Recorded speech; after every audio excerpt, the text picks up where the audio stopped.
অক্ষয় তৃতীয়ার দিন এটা উদ্বোধন হবে।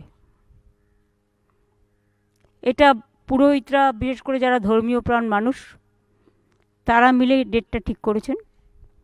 অক্ষয় তৃতীয়ার দিন এটা উদ্বোধন হবে এবং এবারে প্রথম রথযাত্রা হবে।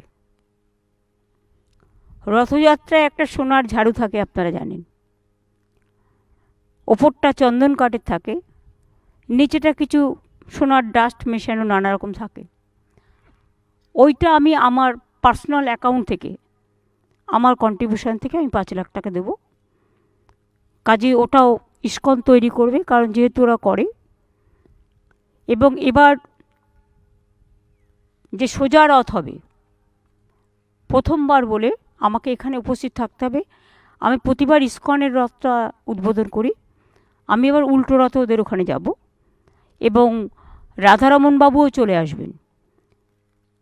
আমি উদ্বোধনের নিয়ম আছে, উদ্বোধনের আগেই কিন্তু পুজোর প্রসেস চালু হয়, 48 আওয়ার্স লাগে। সুতরাং আমরা পুজোর 48 ঘন্টা আগে চলে আসবো।